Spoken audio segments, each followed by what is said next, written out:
यदा यदा हि धर्मस्य ग्लानिर्भवति भारत अभ्युत्थानम् अधर्मस्य तदात्मानं सृजाम्यहम् परित्राणाय साधूनां विनाशाय च दुष्कृताम् धर्म संस्थापनार्थाय संभवामि युगे युगे। हरि ओम। श्यामाभिरामं नयनाभिरामं गुणाभिरामं वचाभिरामं विश्वप्रणमामं कृतभक्तकामं श्रीरामचन्द्रं सततं नमामि। प्रिय दर्शकों, सादर नमस्कार, प्रणाम। आज पुनः संस्था सनातन धर्म परिषद सूरीनाम की ओर से यह संदेश उपदेश नामक कार्यक्रम प्रस्तुत है। इसमें धन खर्च करने वाले श्रीमान अजय जी, उनकी पत्नी और परिवार के लिए एक सुंदर जीवन की याचना प्रभु से करता हूँ। आइए, शिक्षा विषय को पिछले समय प्रारंभ कर दिया है, उस विषय को आगे ले चलते हैं और आगे लेकर चलते हुए पता नहीं कितने समय तक इस विषय पे चर्चा होगी, क्योंकि अब जिस सागर में हम उतरने वाले हैं उस सागर का नाम है श्रीमद् भगवत गीता। उसकी अलौकिक शिक्षा है।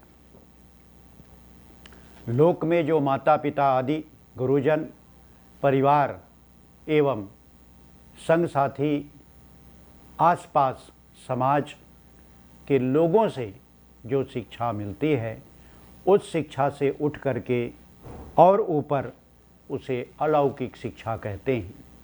तो लौकिक शिक्षा जो यहाँ पर सामान्य रूप से मिलती है और अलौकिक शिक्षा जो सामान्य रूप से ना मिल करके पर श्रीमद् भगवत गीता आदि महान ग्रंथों से जो शिक्षा मिलती है उसे अलौकिक शिक्षा कहते हैं। परम सुहृद भगवान के मुख से निःसृत श्रीमद् भगवत गीता मनुष्य मात्र के कल्याण के लिए व्यवहार में परमार्थ की शिक्षा देती है। अब रही कि भगवान के मुख से बात निकली तो भगवान ने स्वयं कहा है, और तो यदि भगवान ने स्वयं कहा है तो इससे और अधिक प्रमाण की क्या आवश्यकता, क्या ज़रूरत कि इससे अधिक कोई प्रमाण दी जाए या ढूंढी जाए। कोई प्रमाण नहीं ढूंढी जा सकती, क्योंकि ये प्रभु के मुख से ही निश्रित है। तो भगवान श्री कृष्ण जी श्रीमद् भगवत गीता में उपदेश करते हैं। उनका जो उपदेश और संदेश है वे संसार को शिक्षित करने के लिए है, कि संसार उससे सीखे, जाने। अब जो पढ़ेंगे वे जानेंगे।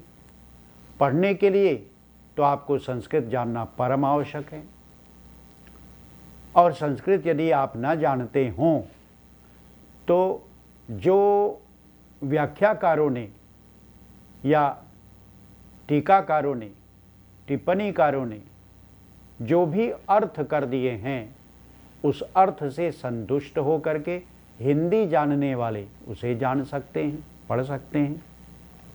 पर जो संस्कृत हिंदी से बिल्कुल वंचित हैं, जो उसे भी नहीं जानते, उनके लिए क्या है?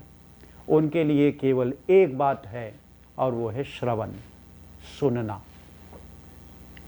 तो पढ़ना, पढ़कर निधिध्यासन करना, ये तो पढ़ने वाले पर डिपेंड है, और जो बाकी हैं तो कहते हैं उसे श्रवण, सुनना चाहिए।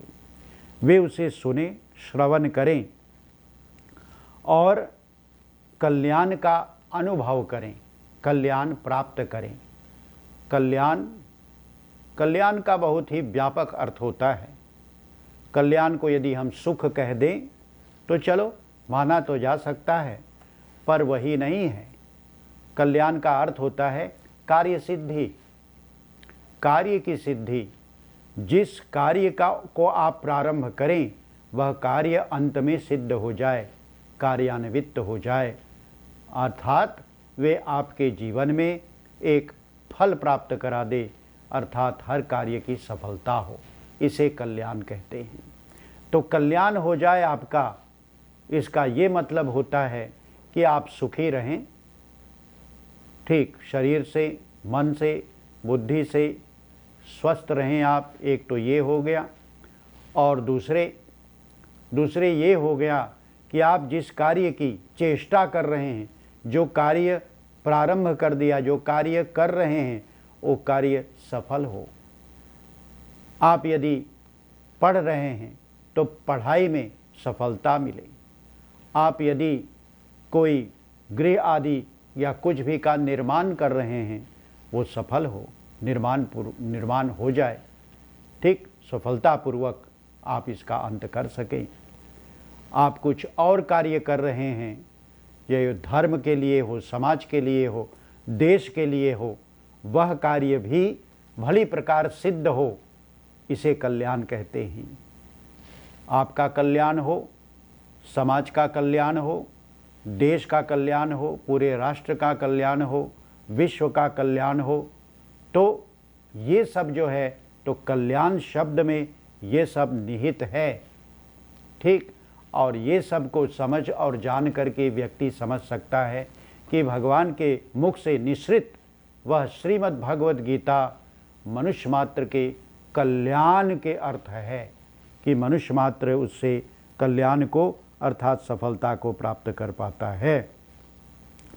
कहते हैं फिर आगे कि व्यक्ति जहाँ हो,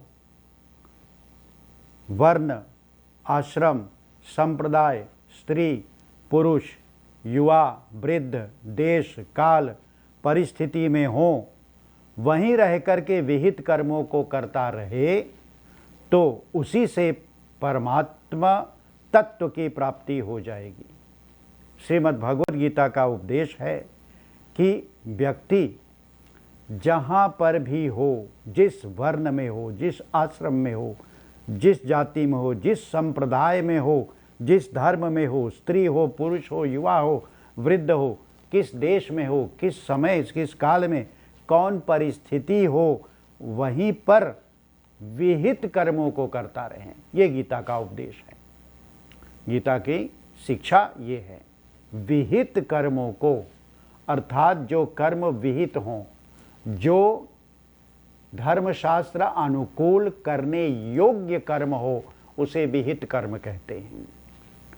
तो धर्मशास्त्र में जो कर्म करने की पद्धति बताई गई है, रास्ता बताया गया है, उसके अनुसार कर्मों को जो करता है, तो निश्चय ही वो जहाँ पर भी होता है उसे परमात्म तत्व की प्राप्ति होती है।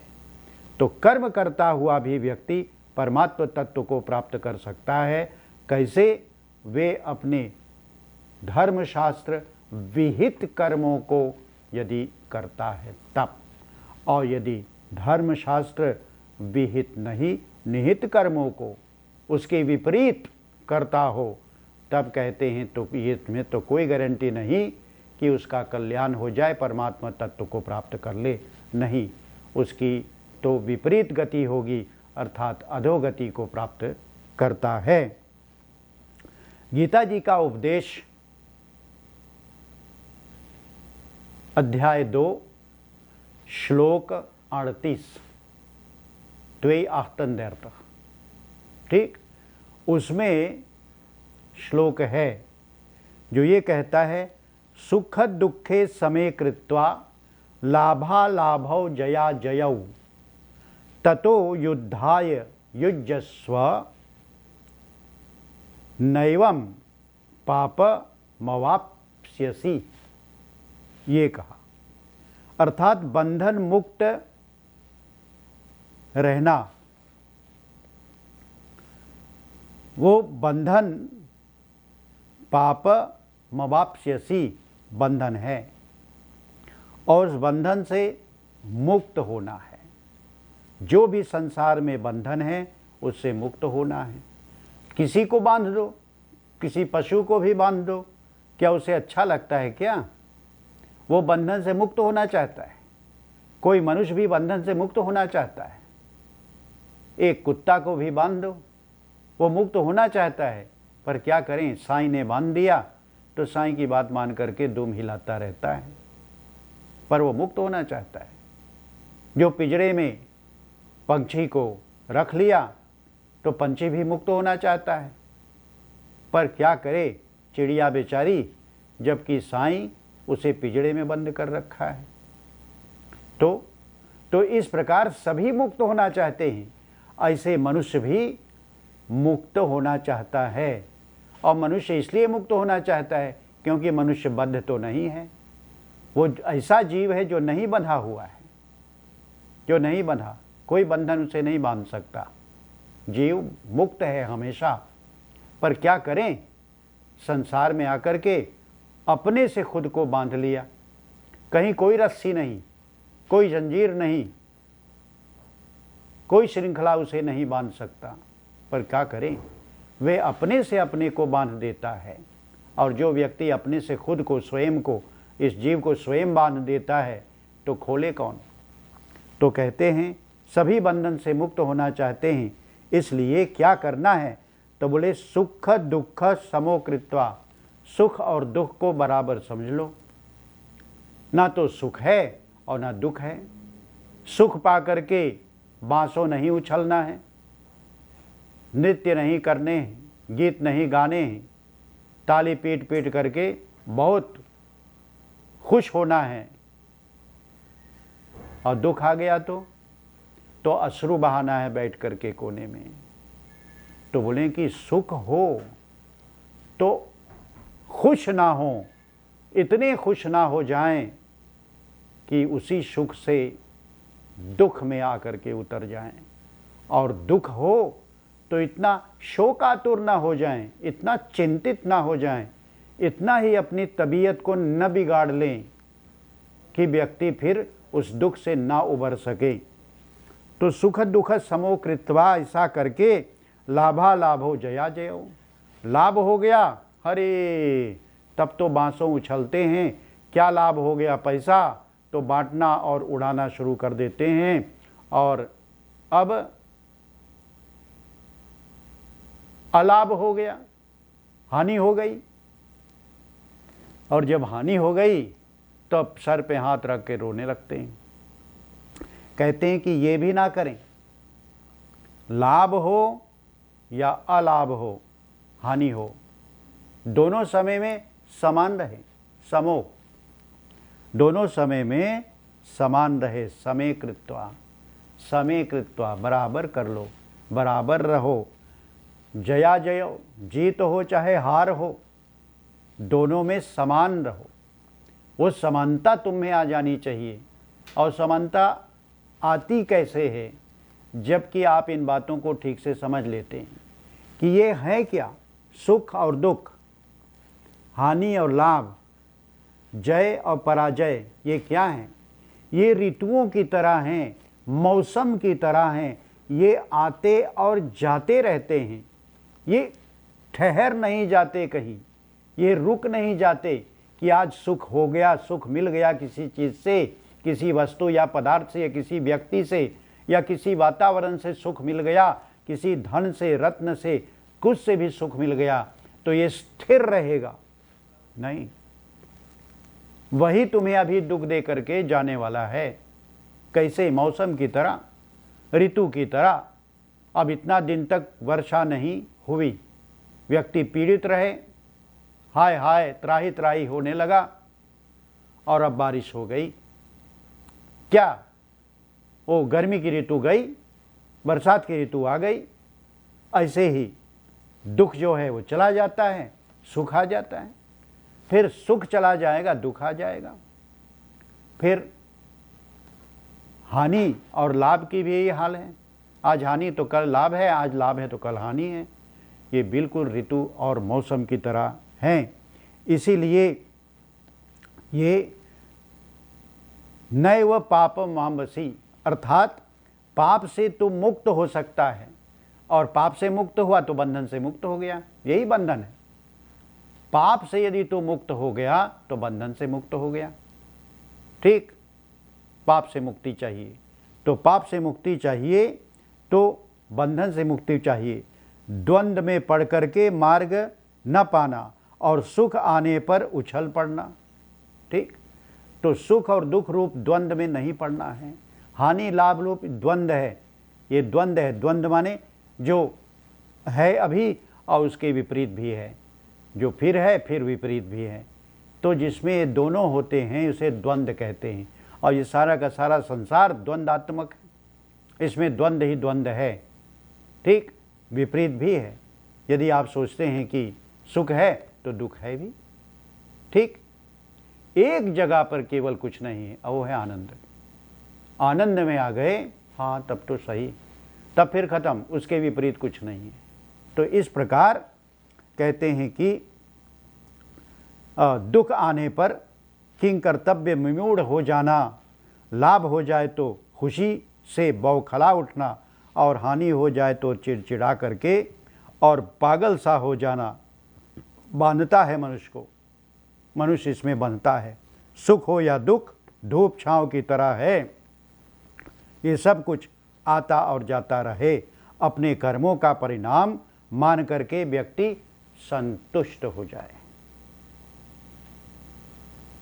गोधन गज धन बाज धन और रतन धन खान, जब आवे संतोष धना सब धन धूल ली समान। कुछ भी हो, कितना भी धन क्यों ना प्राप्त हो जाए, जैसे भी, ठीक, स्थायी कोई धन नहीं रहता। ये चली चला है सब, आज है कल नहीं है। आज है कल नहीं का मतलब एक व्यक्ति धनवान हो गया, बोले जीवन भर मैं तो धनवान ही रहा, आज 80-90 वर्ष का हो गया हूँ, मैं जब से जानता हूँ मैं धनी ही हूँ। तो आप कैसे बोलते हैं कि आनी जानी है? आनी जानी है, पर आज नहीं गए यदि इन वर्षों में तो कल जाएंगे, क्योंकि आनी जानी है। मैं नहीं कहता, ये आपके शब्द प्रमाण हैं कि ये आनी जानी है। और आपको भी पता है, आपको भी पता है कि उस धन से जो सुख मिला उतना दुख भी मिला आपको उस धन से। तो ये इसलिए कहते हैं कि इसके परिणाम को मान करके देख करके और व्यक्ति संतुष्ट हो जाए तब ठीक। जब 99 हो गए तो संतुष्ट हो जाओ, उसे 100 बनाने की फिक्र में क्यों लगे हो, क्योंकि वहीं से दुख फिर से प्रारंभ होने वाला है। इसीलिए बताया जाता है कि सुख दुख, हानि लाभ, जय पराजय, ये सब कुछ आनी जानी है। और ये सब है कहाँ? ये सब बोले विधाता के हाथ है। ये सब विधि हाथ विधाता के हाथ है, पर विधाता के हाथ भी नहीं है, ये हमारे आपके कर्मों के हाथ है। कर्म से ही इनके स्रोत निकलते हैं। जो पूर्वकृत कर्म हैं उन कर्मों से इनके स्रोत निकलते हैं, और उन कर्मों के द्वारा निश्चय ही हमें जन्म मिलता है, आयु मिलती है और भोग मिलता है। सती मूले तत् विपाको जातिर आयु भोग। हम किस जाति में जन्म लेंगे? हिंदुस्तानी होंगे, क्रियोल होंगे, चीना होंगे, जापानीज होंगे, क्या होंगे? किस जाति में हमें आकर के जन्म लेना है, उस जाति की संस्कृति, उनके धर्म, उनकी सभ्यता, ये सब को साथ में लेकर के वह पहचान बना करके रहना पड़ेगा। तो ये अपने कर्म से ही मिलते। तो हमारे कर्म का परिणाम है, सारे विश्व के कर्म का परिणाम है, ऐसा कह दें, क्योंकि वेद यदि ऐसा कहती है और फिर आपके और भी शास्त्र ऐसे कहते हैं, सारे विश्व के लिए ये शास्त्र हैं। श्री मद् भगवत गीता भी सारे विश्व के लिए ये ग्रंथ है। तो इसलिए विश्व के जीवों के प्रति यह कथा कही गई, बताई गई, इसलिए ये बात भी सारे विश्व के लिए लागू है कि सारा विश्व ही अपने पूर्वकृत कर्मों के स्रोत से आज का जन्म पाता है। किस जाति में कितनी आयु उनकी होगी, कितनी आयु तक वह इस शरीर में रहेगा, तो आयु शरीर की होगी, जीव की नहीं। जीव आयु से मुक्त है, तो उतने समय तक इस शरीर के बंधन में रहना पड़ेगा। और फिर क्या क्या भोग प्राप्त होंगे, अच्छे और बुरे, ये दो प्रकार के भोग होते हैं। तो क्या क्या भोग प्राप्त होंगे, ये भी पूर्वकृत कर्मों के स्रोत से ही प्राप्त होता है। इसलिए विधाता के हाथ कुछ नहीं, पर विधाता क्या है? विधाता माध्यम है। और तुम्हारे कर्मों को भली प्रकार जानने के कारण तुम्हारे कर्मों के अनुसार वो क्रिएटर तुम्हें क्रिएट कर देता है, तुम्हें बना देता है, तुम्हें संसार में भेज देता है। जिस मार्ग से वो भेजता है, कहता है कि फिर कोशिश करके उसी मार्ग से तो फिर आ जा इतने समय के बाद। इसलिए आयु भी तुम्हें प्राप्त है। और जो जो तुमने अच्छे अच्छे कर्म किए हैं और जो बुरे कर्म किए हैं, जिन्हें भोगने के लिए शरीर तुम्हें प्राप्त हो रहा है, इस शरीर में तुम्हें भेज रहा हूँ। और वहाँ पर ये सब भोग को परिभोग करके और पुनः फिर आ जाओ। और वहाँ पे जो कर्म करोगे, उन कर्मों के कुछ फल तुम्हें वहीं पे संसार में ही मिल जाएंगे, और कुछ कर्मों के फल तुम्हें संसार में न मिल पाए तो उसके लिए लोक परलोक है, उनमें आकर के उसे भुगतना है। और जो शेष रहेगा, बच जाएगा, और फिर मनुष्य होकर के तुम्हें प्राप्त करना है या किसी और प्रकार की योनि में जाना है, उसके लिए मैं बंदोबस्त कर दूंगा, मैं व्यवस्था कर दूंगा। और ब्रह्मा जी वही व्यवस्था बार बार करते हैं, और हम मनुष्य के शरीर या किसी और पशु पक्षी आदि के शरीरों में आ जाते हैं। तो जाति, आयु और भोग ये अपने पूर्वकृत कर्मों के कारण है। इसलिए व्यक्ति यदि संतोष कर लेता है तो बाकी जितना भी कुछ है वे सब कुछ उनके लिए धूल के समान होता है। श्रीमद् भगवद गीता में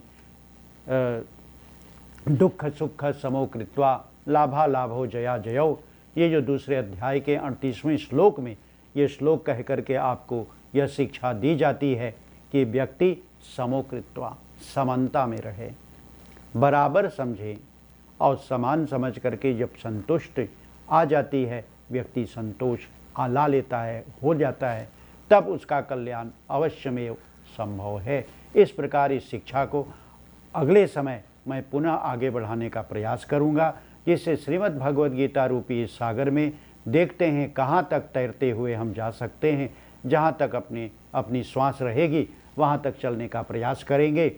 आपको हमारे साथ तारतम्य बनाए रखना है, जिससे हम साथ में मिल करके और श्रीमद् भगवद गीता क्या और भी विषयों पर चर्चा करते चले जाएंगे। और करते करते धीरे धीरे हम सज्ञान होने का प्रयास करेंगे और कुछ ना कुछ समझ जाएंगे, जान जाएंगे। जीवन यापन, जीवन निर्वाह और भी अच्छी प्रकार भली प्रकार हो पाएगा, और हो सकता है अंततो गत्वा हम एतावता मुक्ति को भी प्राप्त कर लें। इन्हीं शब्दों के साथ वाणी को विराम देता हूँ। आपको सुनने के लिए धन्यवाद। आप सुखी रहें। और जिस परिवार के द्वारा अजय, उनकी पत्नी और उनके परिवार के द्वारा ये कार्य साकार हो रहा है, उनको धन्यवाद करता हूँ और ईश्वर से उनकी जीवन यापन के लिए सुख और समृद्धि की प्रार्थना करता हूँ। हरि ओम। शांति शांति शांति। यदा यदा हि धर्मस्य ग्लानिर्भवति भारत अभ्युत्थानम् अधर्मस्य